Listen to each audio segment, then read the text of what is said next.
இன்றைக்கி வீடியோ தொடங்குறதுக்கு முன்னாடியே ஒரு டிஸ்க்ளைமர். இந்த வீடியோ பார்த்ததுக்கப்புறம் ஆமாம் என்னை சுற்றி இருக்கிற எல்லாருக்குமே இந்த குணங்கள் இருக்கே, என்னை சுற்றி இருக்கிற எல்லாருமே இப்படி தான் அப்படிங்கிற ஒரு பெரிய முடிவுக்கெல்லாம் நீங்கள் வந்துடாதீங்க. ஏன்னா இது ஒரு அவேர்னஸ் வீடியோ தான். உடம்புலையோ இல்லை மனசுலையோ எங்கே பிரச்சனை இருந்தாலும் ஒரு டாக்டரை பர்சனலாக போய் கன்சல்ட் பண்ணி அவங்க சொல்கிற டயக்னோசிஸ் படி அவங்க சொல்கிற மருந்துகளை எடுத்துக்கிறது மட்டும்தான் ஆரோக்கியமான வழி. ஸோ இன்றைக்கி நம்ம பேச போகிறது நார்சிசிசம் பற்றி தான். இந்த நார்சிசிசம் அப்படிங்கிற டேர்ம் அப்படிங்கிற வார்த்தை எங்கேருந்து வந்தது அப்படின்னா, ரொம்ப காலத்துக்கு முன்னாடி கிரேக்க பழக்க வழக்கங்களில் நார்சிசஸ் அப்படிங்கிற ஒரு குழந்தை தன்னுடைய நிழலையே அதிகமாக நேசித்ததாலும் அதனால் உண்டான சுபாவ மாற்றங்களையும் தான் சிக்மண்ட் ஃப்ராய்ட் அவர்கள் நார்சிசிசம் அப்படிங்கிற ஒரு டேர்மை காயின் பண்ணுறாங்க. அங்கேருந்து தொடங்கினது தான் இந்த சுபாவத்தில் வர மாற்றங்கள். ஒரு நார்சிசிஸ்ட் ஜென்ரலாக வெளி தோற்றத்துக்கு எப்படி இருப்பாங்க அப்படின்னா, ரொம்ப சக்ஸஸ்ஃபுல்லாக இருப்பாங்க, ஹேண்ட்ஸமாக இருப்பாங்க, அழகாக இருப்பாங்க, எப்போவுமே ரொம்ப நல்லா ட்ரெஸ் பண்ணியிருப்பாங்க, தன்னை அழகாக ப்ரெசென்ட் பண்ணிப்பாங்க, சக்ஸஸ்ஃபுல்லாக இருப்பாங்க, சாமிங்காக இருப்பாங்க, அவங்கள சுற்றி எப்பயும் ஆளுங்க இருப்பாங்க, ஸ்வீட்டாக இருப்பாங்க. இவங்க கூட பழக தொடங்குற அந்த ஆரம்ப நாட்கள் ரொம்ப இனிமையாகவும் ரொம்ப ஸ்வீட்டாகவும் இருக்கும். இவங்கள மாதிரி ஒரு ஸ்வீட்டான ஆள், ஒரு கேரிங்காக இருக்கிற ஆளை பார்க்கவே முடியாது அப்படிங்கிற மாதிரி உங்களோட உலகம் முழுக்க அவங்க ஆக்கிரமிச்சிடுவாங்க. இவங்க எப்போவுமே கான்ஃபிடென்ட்டாக இருக்கிறதுனாலையும் பவர்ஃபுல்லாக இருக்கிறதுனாலையும் நம்ம ஆட்டோமேட்டிக்காக அவங்க நோக்கி நம்ம அட்ராக்ட் ஆகி போகிறதுக்கு நிறைய சான்ஸ் இருக்குது. அப்போது ஒரு நபர் நார்மலாக இருக்கிறதுக்கும் நார்சிசிச குணங்கள் அவருக்கு இருக்கிறதுக்கும் என்ன வித்தியாசம் இருக்க முடியும்? ஆனால் நார்சிசிசம் அப்படிங்கிறதும் ஒரு ஸ்பெக்ட்ரம் தாங்க. சில பேருக்கு ரொம்ப மைல்டான ஒரு சிம்டம்ஸ் இருக்கலாம், சில பேருக்கு ரொம்ப தீவிரமான சிம்டம்ஸ் இருக்கலாம். அதனால யாருக்கு நார்சிசிஸ்டிக் பர்சனாலிட்டி டிஸார்டர் இருக்குது அப்படிங்கிறத முன்னாடியே சொன்ன மாதிரி ஒரு டாக்டரால் மட்டும்தான் டயக்னோஸ் பண்ண முடியும். நம்மளே நமக்கு டயக்னோஸ் பண்ணிக்க முடியாது, பண்ணவும் கூடாது. இதில் ஒரு இன்ட்ரெஸ்டிங்கான விஷயம் என்ன தெரியுமா? நம்ம எல்லாருக்குள்ளேயுமே இந்த நார்சிசிசம் அப்படிங்கிற அந்த ஒரு குணம் மைல்டாக இருக்கதாங்க செய்யுது. எப்படின்னு கேட்குறீங்களா? இப்போ நம்ம ஒரு ஃபங்க்ஷனுக்கு போகிறோம், இல்லை ஒரு மீட்டிங் போகிறோம், ஏதாவது ஒரு அவார்ட் ஃபங்க்ஷனுக்கு போகிறோம் அப்படின்னா எல்லா அட்டென்ஷனும் நமக்கு தான் கிடைக்கணும், நம்மளை எல்லாரும் பார்க்கணும் அப்படின்னு நம்ம நினைக்கிறோம் இல்லையா? அது நார்மலாக நம்ம எல்லாருக்குமே இருக்கிற ஒரு ரொம்ப ரொம்ப சின்ன ஒரு நார்சிசிஸ்டிக் குணம் அப்படின்னு சொல்லலாம். ஆனால் அதே சமயத்தில் என்னை மட்டும்தான் பார்க்கணும், நான் மட்டும்தான் அங்கே ஸ்பெஷலாக இருக்கணும், என்னை மட்டும்தான் எல்லாரும் கவனிக்கணும் அப்படின்னு எதிர்பார்க்கும்போது அந்த இடத்துல கொஞ்சம் இன்டென்ஸாக கொஞ்சம் தீவிரமான நார்சிசிச குணங்கள் வெளியில் வர தொடங்கும். இந்த நார்சிசிசம் அப்படிங்கிற அந்த கேரக்டரோ இல்லை குணாதிசயங்களோ இல்லை சுபாவமோ ஒருத்தருக்கு எப்படி தொடங்குது அப்படின்னா, இது வரைக்கும் நமக்கு தெளிவான காரணங்கள் தெரியல, ஆனால் ஜெனட்டிக்ஸ் ஒரு காரணமாக இருக்கலாம் அப்படின்னு சொல்கிறோம். முன்னாடியே அவங்க குடும்பத்தில் யாரோ ஒருத்தருக்கு இந்த மாதிரியான ஒரு டிஸார்டர் இருந்திருக்கு அப்படின்னாலோ இல்லை இந்த மாதிரியான ஸ்ட்ராங்கான சுபாவங்கள் இருந்திருக்கு அப்படின்னாலோ இவங்க அதை பார்த்தே வளர்றதுனால அவங்க ஜீன்லேயும் இருக்க சான்ஸ் இருக்குது. ஜெனட்டிக்ஸ் ஒரு காரணமாக இருக்கலாம், பேரண்டிங் ஸ்டைல் ஒரு காரணமாக இருக்கலாம், சைல்ட்ஹுட் குழந்தை பருவத்தில் நடந்த அந்த அனுபவங்கள் ஏதாவது ஒரு அனுபவம் ஒரு காரணமாக இருக்கலாம். சில ரிலீஜியனில் சில கல்ச்சரில் நம்ம குழந்தைக்கு சொல்லிக் கொடுக்குற சில ஸ்டேட்மெண்ட் சில விஷயங்கள் அவங்க மனசில் ஆழமாக பதியறதுனால நான் இப்படி தான் இருக்கணும், என்னை பற்றின ஐடென்டிட்டி இப்படி தான் இருக்கணும் அப்படிங்கிற மாதிரி ஒரு ஸ்ட்ராங்கான பிஹேவியராக வரத்துக்கு நிறைய வாய்ப்புகள் இருக்குது. அப்படின்னா எந்த மாதிரி சிம்டம்ஸ் எல்லாம் இருந்தால் ஒருத்தர் நார்சிசிசம் ரொம்ப தீவிரமாக இருக்குது அப்படின்னு நம்ம நினைக்கலாம் அப்படின்னா, முதல்ல இவங்களுக்கு இந்த கிராண்டியோஸ் அப்படிங்கிற ஒரு எண்ணம் தலை தூக்கி இருக்கிறதுக்கு நிறைய சான்ஸ் இருக்குது. கிராண்டியோஸ் அப்படின்னா நம்ம கடவுளுக்கு சமானம், நான் எதுவுமே தப்பாக பண்ண மாட்டேன், நான் எது பண்ணாலும் சரியாக தான் இருக்கும், என்கிட்ட கேட்டு தான் நீங்கள் எல்லாம் பண்ணணும், ஏன்னா நான் மட்டும்தான் எல்லா பிரச்சனைகளுக்கும் சரியான தீர்வு தர முடியும், எனக்கு சமானம் கடவுள் மட்டும்தான், நான் அந்த ரேஞ்சில் இருக்கேன் அப்படிங்கிறத அவங்க ஸ்ட்ராங்காக நம்புவாங்க. அதை நீங்களும் நம்பணும்னு ரொம்ப எதிர்பார்ப்பாங்க.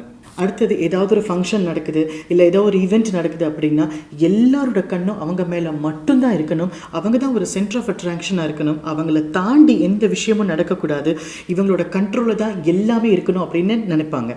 அடுத்தது எம்பத்தி அப்படின்னு சொல்லுவோம், அனுதாபம். இவங்களுக்கு இன்னொரு நபர் கஷ்டப்படுறாங்க, நம்ம கஷ்டப்படுத்திட்டோம், நம்ம வார்த்தைகள் அவங்கள காயப்படுத்துது, அவங்க பாவம், அவங்க மனசு வலிக்குது, அந்த மாதிரியான எந்த விதமான அனுதாபங்களோ பரிதாபமோ அவங்களுக்கு கொஞ்சம் கூட இருக்காது. அவங்க they do not have empathetic feelings. தனக்கு என்ன வேணுமோ அது கிடைச்சா போதும், தனக்கு என்ன விஷயம் சாதிக்கணுமோ அது நடந்தால் போதும், தான் சொல்கிறது நடந்தால் போதும் அப்படிங்கிற அந்த ஒரு உணர்வுலையே தான் அவங்க இருப்பாங்க. அதனால் நீங்கள் அவங்களுக்கு புரியலையா, என்னோடய வலி உனக்கு புரியலையா, என்னோடய வேதனை உனக்கு புரியலையா அப்படின்னு கேட்கும்போது அவங்களுக்கு புரியாது. ஏன்னா அப்படி ஒரு ஆஸ்பெக்டே அவங்க லைஃப்பில் இல்லை. அடுத்தது அன்ரியலிஸ்டிக் எக்ஸ்பெக்டேஷன்ஸ்னு சொல்லுவோம், அன்ரியலிஸ்டிக் ஃபேண்டசிஸ்னு சொல்லுவோம். அதாவது ஒரு பெரிய செலிப்ரிட்டி மட்டும்தான் என்னுடைய நண்பனாக இருக்கிறதுக்கோ தோழியாக இருக்கிறதுக்கோ அதிகாரம் இருக்குது, நான் அந்த ரேஞ்சில் தான் இருக்கேன் அப்படின்னு இவங்களாவே உங்களுக்கு ஒரு பெரிய ரியாலிட்டியோ இல்லைனா ஒரு பெரிய ஃபேண்டசியோ செட் பண்ணியிருப்பாங்க. அதை நோக்கி மட்டும்தான் அவங்க பார்வை இருக்கும். கீழே கொஞ்சம் கூட கண்ணு தாழ்த்தி மற்றவங்களை யாரையும் பார்க்க மாட்டாங்க. அப்படி யாரையும் பார்த்தா தனக்கு அது கேடு, தனக்கு வந்து அது ப்ரெஸ்டீஜ் குறைவு அப்படின்னு நினைப்பாங்க. ஸோ இந்த மாதிரி ஒரு அன்ரியலிஸ்டிக்காக கொஞ்சம் கூட உண்மை இல்லாத ஒரு விஷயத்தில் எப்போவுமே அது ஒரு ஃபேண்டசி வேர்ல்டில் அவங்க இருக்கிறதுக்கு நிறைய சான்ஸ் இருக்குது. நீங்கள் ஒருவேளை போய் அவங்க கிட்ட போய் இதெல்லாம் இல்லை அப்படின்னு சொன்னீங்கன்னா கண்டிப்பாக அது சரியான கான்வர்சேஷனாக இருக்கிறதுக்கு வாய்ப்பே இல்லை. அதே மாதிரி இவங்க ரொம்ப கேரிங்காக இருப்பாங்க. அளவுக்கு மீறி அதீதமான அன்பு இருக்கும். உங்களுக்கு மூச்சு முட்டை வைக்கிற அளவுக்கு அன்பு இருக்கும். ஆனால் அதே நொடியில் நீங்கள் அவங்க கேட்குற ஏதோ ஒரு விஷயத்தை சின்ன விஷயமா இருந்தால் கூட மறுக்கும் போதோ இல்லை வேண்டான்னு சொல்லும் போதோ அதுக்கு அப்படியே ஆப்போசிட்டான இன்னொரு கேரக்டரை, அப்படியே ஆப்போசிட்டான இன்னொரு முகத்தையும் உங்களால் பார்க்க முடியும். அவ்வளோ ஒரு சேஞ்ச் உங்களால் பார்க்க முடியும். அதுலேயும் குறிப்பாக உங்களை பற்றி எத்தனைக்கு எத்தனை பாராட்டி பேசினாங்களோ அத்தனை உங்களை பற்றி தரம் தாழ்த்தி பேசுகிறதுக்கு ஒரு நொடி கூட யோசிக்க மாட்டாங்க. ஏன்னா அந்த இடத்துல அவங்களோட ஈகோ ஹர்ட் ஆகிறத அவங்க கொஞ்சம் கூட விரும்ப மாட்டாங்க. அடுத்தது நீங்கள் அவங்க கிட்டேருந்து கொஞ்சம் விலகி நிற்க ட்ரை பண்ணுறீங்க இல்லை கொஞ்சம் தள்ளி போக ட்ரை பண்ணுறீங்க அப்படின்னு உங்களுக்குன்னு ஒரு எல்லை நீங்கள் விதிச்சுக்கும் போது, உங்களுக்குன்னு ஒரு பவுண்டரி போடும்போது அந்த பவுண்டரி எல்லாம் உடச்சி எரிஞ்சிட்டு உங்களை வந்து டார்ச்சர் பண்ணுறதுக்கு அவங்க கொஞ்சம் கூட தயங்க மாட்டாங்க. ஏன்னா நீங்கள் அவங்களோட விக்டிமாக இருந்தீங்க அப்படின்னா எந்த காரணத்தை கொண்டும் உங்களை சந்தோஷமாக இருக்கிறதையோ இல்லைனா உங்களை பீஸ்ஃபுல்லாக இருக்கிறதையோ இல்லை நீங்கள் நினைக்கிறது எதையாவது சாதிக்கிறதையோ, அதுலேயும் குறிப்பாக அவங்களுக்கு பிடிக்காத ஒரு விஷயத்தை நீங்கள் சாதிக்க நினச்சிங்கன்னா நடக்கவே விட மாட்டாங்க. தனக்கு எப்பயுமே ஒரு ஸ்பெஷல் ட்ரீட்மெண்ட் கிடைக்கணும் அப்படின்னு நினைப்பாங்க. அப்படி அந்த மாதிரி ஒரு ஸ்பெஷல் ட்ரீட்மெண்ட் கொடுக்காத நபர்களை பற்றி ரொம்ப தரக்குறைவாகவும் ரொம்ப டீக்ரேட் பண்ணியும் பேசுகிறதுக்கு கொஞ்சம் கூட யோசிக்க மாட்டாங்க. இன்னொருத்தரை ஹார்ம் பண்ணுறதுக்கு கூட அவங்க யோசிக்க மாட்டாங்க. நார்சிசிஸ்டிக் பர்சனாலிட்டி டிஸார்டர் இருக்கிற சில நபர்கள் தன்னுடைய ஸ்பௌஸையோ இல்லை தன்னுடைய குழந்தைகளையோ அடிக்கிறதும் ஃபிசிக்கலாக ஹார்ம் பண்ணுறதையும் கூட அவங்க ஒரு பெரிய விஷயமா நினைக்க மாட்டாங்க. இதெல்லாம் என்ன பெரிய விஷயம், நான் கடவுளுக்கு சமானம், எனக்காக நீ பண்ணுறதுலாம் தியாகமாக நினச்சி தான் நீ பண்ணணும், எனக்காக நீ அந்த தியாகம் கூட பண்ண மாட்டியா அப்படிங்கிற மனநிலையோடு தான் அவங்க பேசுவாங்க. அடுத்தது இவங்கெல்லாம் ரொம்ப கிளியராக பண்ணுற இன்னொரு விஷயம் மேனிப்புலேஷன். அது மட்டும் இல்லை, கில்ட் ட்ரிப் பண்ணுறது. நீங்கள் ஏதாவது ஒரு சின்ன தவறு பண்ணாலோ இல்லை சின்னதாக ஒரு விஷயம் நீங்கள் விலகி போக ட்ரை பண்ணாலோ கூட அதை உங்களை கில்ட் ட்ரிப் பண்ணி அந்த குற்ற உணர்ச்சியை உங்கள் மனசுக்குள்ளே தூண்டுறதுல இவங்களை மிஞ்சவே முடியாது. உங்களை எங்கே அடித்தா உங்களுக்கு வலிக்கும்னு அவங்களுக்கு நல்லா தெரியும். அதனால் அந்த பாயிண்ட்டை யூஸ் பண்ணி மறுபடியும் உங்ககிட்ட ஆர்கியூமெண்ட்டுக்கு வந்து உங்களை கில்ட்டியாக ஃபீல் பண்ண வச்சு கடைசியில் தனக்கு என்ன வேணுமோ அதை சாதிச்சிருவாங்க. சரி, இந்த மாதிரியான சுபாவங்கள் என் வீட்டில் நடக்குது, அது என்னுடைய வாழ்க்கை துணையோ இல்லை என்னோட வாழ்க்கை துணையோ சேர்ந்த யாரோ ஒருத்தரோ இல்லை என்னுடைய குடும்பத்திலையோ என்னோட ஃபேமிலிலையோ என்னுடைய ஆஃபீஸில் இருக்கிற என்னோட பாஸோ யாராவது இருக்காங்க. அப்போ நான் என்ன பண்ண முடியும்? நீங்கள் சொல்கிற மாதிரி நான் போய் ஓப்பனாக ஒரு கான்வர்சேஷன் பண்ணால் இது சரியாகுமா அப்படின்னா கண்டிப்பாக ஆகிறதுக்கு வாய்ப்புகள் ரொம்ப ரொம்ப கம்மி. இதுக்கு இப்போ நீங்கள் தெரிஞ்சுக்க வேண்டிய 2 விஷயங்கள். ஒன்று, எந்த மாதிரி விஷயங்கள்லாம் இந்த மாதிரி ஒரு நார்சிசிசம் இருக்கிற ஒரு பர்சனை ட்ரிகர் பண்ணும் அப்படிங்கிறதையும் நீங்கள் எப்படி மென்டலாக ஸ்ட்ராங் ஆகணும் அப்படிங்கிற இந்த 2 விஷயத்தை நீங்கள் புரிஞ்சுக்க தொடங்கும் போது தான் உங்களால் அவங்க கூட ஒரு கான்வர்சேஷனே பண்ண முடியும். அப்போ எந்த மாதிரியான விஷயங்கள் இந்த மாதிரி நார்சிசிசம் இருக்கிற ஆளுங்களை டிஸ்டர்ப் பண்ணும், ட்ரிகர் பண்ணும் அப்படின்னா அவங்களால ரிஜெக்ஷனை அக்செப்டே பண்ண முடியாது. நோ அப்படிங்கிறத சொல்லவே முடியாது. இல்லை எனக்கு இது பிடிக்கல, என்னால் இது பண்ண முடியாது அப்படின்னு அவங்களோட ஒப்பீனியனுக்கு அகெயின்ஸ்டாக நீங்கள் போகவே முடியாது. 2வது, இவங்க ரொம்ப ஹைப்பர் சென்சிட்டிவ். அதனால ஒரு சின்ன நெகட்டிவ் காமெண்ட்டோ, இந்த ட்ரெஸ்ஸஸ் நல்லா இல்லையே, இந்த சாரி நல்லா இல்லையே, இந்த ஹேர் கட் நல்லா இல்லையே அப்படிங்கிற அந்த ஒரு சின்ன காமெண்ட்டை கூட, ஏன் சமையலில் உப்பு கம்மியாக இருக்குது, இல்லைன்னா இந்த பிளேட்டு கொஞ்சம் நகர்த்தி வைங்களேன் அப்படின்னு சொல்கிற அந்த ஒரு விஷயத்தை கூட என் மேலேயா நீ குறை சொல்கிற அப்படின்னு ட்ரிகர் ஆகி அந்த கான்வர்சேஷனோ இல்லை அந்த ஒரு சம்பவமோ ரொம்ப ரொம்ப ஹர்ட்ஃபுல்லாக முடியறதுக்கு நிறைய சான்ஸ் இருக்குது. அடுத்தது, உங்கள் வீட்டுக்கு வேறு யாரோ வந்திருக்காங்க, ஆனால் நீங்கள் இவங்களை கவனிக்காமல் அவங்களுக்கு ஃபஸ்ட்டு காஃபியோ இல்லை அவங்கள முதல்ல கவனிச்சிட்டிங்க, அவங்க கூட பேசிட்டிங்கனாலோ இவங்களுக்கு தேவையான அந்த அட்டென்ஷனோ இல்லை இவங்களோட இமேஜை காப்பாற்றுற மாதிரி நீங்கள் ஒன்றும் பேசலைனாலோ முடிஞ்சு போச்சு, அவ்வளோதான். அதுக்கப்புறம் ஒரு பெரிய சண்டை சச்சரவு அழுக ஆர்ப்பாட்டம் இதில் தான் இந்த கான்வர்சேஷன் போய் முடியும், இதில் தான் இந்த சூழ்நிலை போய் முடியும். ஸோ இதெல்லாம் இவங்களை ட்ரிகர் பண்ணுற விஷயம் அப்படின்னு தெரிஞ்சதுக்கப்புறம் இதெல்லாம் நீங்கள் எப்படி இன்னும் கொஞ்சம் புத்திசாலித்தனமாக ஹேண்டில் பண்ண முடியும்னா அதுக்கு முதல்ல நீங்கள் மென்டலி ஸ்ட்ராங் ஆகணும். அதுக்கு பண்ண வேண்டியது, முதல்ல நீங்கள் ஒரு தெரபிஸ்டையோ இல்லை சைக்காலஜிஸ்டையோ இல்லை சைக்கியாட்ரிஸ்டையோ போய் மீட் பண்ணி இந்த மாதிரி ஒரு சூழ்நிலையில் இருக்கேன், நான் நார்சிசிசம் உள்ள ஒரு ஆளோட விக்டிம் தானா அப்படின்னு கேட்டுட்டு அதை கிளாரிஃபை பண்ணிவிட்டு அதை கன்ஃபார்ம் பண்ணிவிட்டு நீங்கள் எப்படி மென்டலாக ஸ்ட்ராங் ஆகணும் அப்படிங்கிற சில விஷயங்களை கற்றுக்கணும். ஸோ இவங்கக்கிட்ட பேசும்போது இவங்களை ட்ரிகர் பண்ணுற மாதிரி வேர்ட்ஸ் எல்லாம் யூஸ் பண்ணாமல், வார்த்தை வார்த்தைகளை உபயோகிக்காமல் ப்ளசண்ட்டாக உங்களால் எந்த அளவுக்கு முடியுமோ அந்த அளவுக்கு நீங்கள் அவங்க கூட ஒரு கான்வர்சேஷன் பண்ணுறதுக்கு ட்ரை பண்ணலாம். ஆனால் இதுக்கெல்லாம் ரொம்ப டைம் ஆகும். ஏன்னா நீங்கள் அந்த கில்ட்லேருந்து வெளியில் வந்து அந்த குற்ற உணர்ச்சி உங்களை அஃபெக்ட் பண்ணாமல் இருக்கணும். இல்லை நீங்கள் ரொம்ப மென்டலாக ஸ்ட்ராங் ஆனதுக்கு அப்புறமா தான் நீங்கள் இதெல்லாமே ட்ரை பண்ண முடியும்.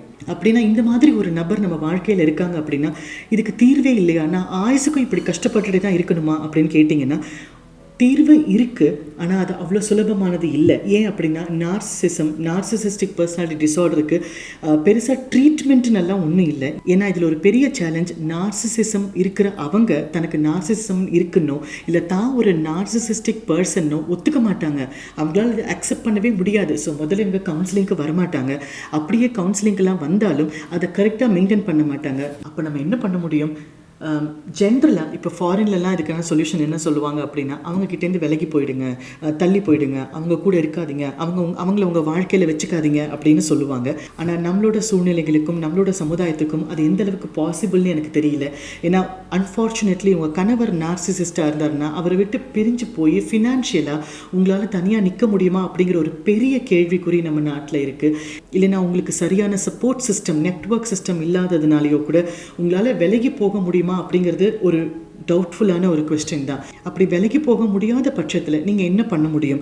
நீங்கள் உங்களை நல்லா பார்த்துக்கிறதும், அவங்கள எந்த விதத்துலையும் ட்ரிகர் பண்ணாமல் இருக்கிறதும், அவங்கள நீங்கள் தெரியாமல் ட்ரிகர் பண்ணி அவங்க இந்த மாதிரி ஒரு பெரிய வாக்குவாதம் பண்ணி உங்களை தரம் தாழ்த்தி உங்களை ரொம்ப லோவாக ஃபீல் பண்ண வைக்கும் போது, இல்லை நான் கான்ஃபிடென்ட்டாக தான் இருப்பேன், என்கிட்ட எந்த குறையும் இல்லை, என்கிட்ட எந்த தப்பும் இல்லை அப்படிங்கிற அந்த ஸ்டேட்மெண்ட்ஸை நீங்கள் திரும்ப திரும்ப திரும்ப உங்களுக்கு சொல்லிக்க வேண்டியது ரொம்ப அவசியம். அதே மாதிரி அவங்களுக்கு தெரிஞ்சோ இல்லை அவங்களுக்கு தெரியாமையோ உங்களுக்குன்னு ஒரு சப்போர்ட் சிஸ்டம், ஒரு ஃப்ரெண்ட்ஸ் நெட்வொர்க் ஏதாவது ஒன்று வச்சுக்கிறதும், அவங்க கூட மனசு உடஞ்சி போகும்போது அவங்க கூட பேசி அவங்கக்கிட்டேருந்து கொஞ்சம் மன வலிமையை வாங்கிக்கிறதும் ரொம்ப அவசியம். அது மட்டும் இல்லாமல் கொஞ்சம் கொஞ்சமாக உங்களால் சுயமாக நிற்க முடியும் அப்படிங்கிற ஒரு உணர்வை நீங்கள் கொண்டு வந்துக்கிட்டு அதுக்கேற்ற மாதிரி ஏதாவது ஒரு சின்ன விஷயத்தையாவது நீங்கள் ஸ்டார்ட் பண்ண வேண்டியது ரொம்ப அவசியம். இல்லை ஒருவேளை உங்களுக்கு அவங்கக்கிட்டேருந்து விலகி போக முடியும், விலகி போகிற வாய்ப்பு உங்களுக்கு இருக்குது, விலகி போனால் வாழ முடியும் அப்படிங்கிற ஒரு தன்னம்பிக்கையும் தைரியமும் உங்களுக்கு இருக்குது அப்படின்னாலும் இந்த நார்சிசிஸ்டிக் பர்சனாலிட்டி டிஸார்டர் அப்படின்னு டயக்னோஸ் பண்ண ஒரு நபர் அப்போ கூட உங்களை நிம்மதியாக இருக்க விடுறதுக்கு வாய்ப்புகள் ரொம்ப குறைவு.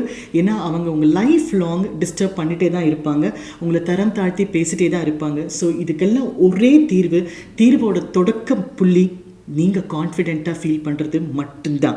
சரி, அப்போ நார்சிசிஸ்டிக் வந்து தான் நினைக்கிறது எல்லாமே நடக்குது, தன்னோட விருப்பப்படி தான் எல்லாமே நடக்குது, அவங்க சந்தோஷமாக இருக்காங்களா அப்படின்னு கேட்டிங்கன்னா இல்லை. எந்த ஒரு நார்சிசிஸ்ட்டுமே பர்மனெண்ட்டாக சந்தோஷமாக இருக்கவே முடியாது. ஏன்னா அவங்க சந்தோஷம் அவங்க கிட்ட இருக்கிற அந்த விக்டிம் கையில் தான் இருக்குது. யார் அந்த நார்சிசிஸ்டிக் பர்சனாலிட்டி டிஸார்டருக்கு பலியாகிறாங்களோ அவங்க கண்ணு முன்னாடி இருக்கிறதும் அவங்கள வேதனைப்படுத்துறதும் அவங்கள கஷ்டப்படுத்துறதும் மட்டும்தான் அவங்களுக்கு ஃபியூவல், அது மட்டும்தான் அவங்கள வாழ வைக்கும். அதனால் அந்த விக்டிமை நோக்கி அவங்க தேடி வந்துக்கிட்டே தான் இருப்பாங்க அப்படிங்கிற விஷயத்தையும் நீங்கள் தெளிவாக புரிஞ்சுக்கணும். ஏன்னா அவங்களோட சந்தோஷம் இன்னொருத்தவங்க கையில் தான் இருக்குது. அதனால் கான்ஸ்டண்ட்டாக இன்னொருத்தவங்களை தரம் தாழ்த்தி பேசுகிறதுக்கும் இன்னொருத்தவங்களை தன்னோட கண்ட்ரோலில் வச்சுக்கிறதுக்கும் அவங்க தேடிட்டே தான் இருப்பாங்க. இதில் ஒரு இன்ட்ரெஸ்டிங்கான ஃபேக்டர் என்ன அப்படின்னா, இந்த நார்சிஸ்டிக் பர்சனாலிட்டி இருக்கிற ஆளுங்க, அந்த நபர்கள் வெளியில் இருக்கிற எல்லாருக்குமே அளவுக்கு அதிகமான ஒரு ஸ்வீட்டான நபராகவும் ஒரு கருணையுள்ள ஒரு நபராகவும் இவரை மாதிரி ஒரு ஃப்ரெண்ட்லியான ஆள் இல்லை, இவங்கள மாதிரி ஒரு சப்போர்ட்டிவான ஆள் இல்லை அப்படிங்கிற பேரை சம்பாதிச்சு வச்சுருப்பாங்க. நீங்கள் வெளியில் போய் இல்லை இவங்க என்னை இப்படி டார்ச்சர் பண்ணுறாங்க, இவங்க என்ன இப்படி பண்ணுறாங்க, இப்படி பேசுகிறாங்க அப்படின்னு சொன்னால் யாராலையும் நம்பவே முடியாது. அதனால் உங்களுக்குன்னு ஒரு ஃப்ரெண்ட்ஷிப், ஒரு நெட்வொர்க்கை கொண்டு வர்றது எவ்வளோ இம்பார்ட்டண்ட் அப்படின்னு அதுக்காக தான் நான் சொல்கிறேன். உங்களில் யாராவது துரதிர்ஷ்டவசமாக இந்த மாதிரி ஒரு சூழ்நிலையில் இருக்கீங்கன்னா காமெண்ட்டில் சொல்லுங்கள், இல்லைனா இமெயில் பண்ணுங்கள். ஃபர்தராக என்ன பண்ணணும் அப்படிங்கிறத நம்ம டிஸ்கஸ் பண்ணலாம். இந்த மாதிரி ஒரு கஷ்டமான சுச்சுவேஷன்லேருந்து, ஒரு ட்ரபிள்லேருந்து கண்டிப்பாக எல்லாரும் எப்படியாவது வெளியில் வரணும், வெளியில் வந்து தான் ஆகணும். எப்படிங்கிறது நம்ம போக போக இன்னும் நிறைய பேசலாம். All the best.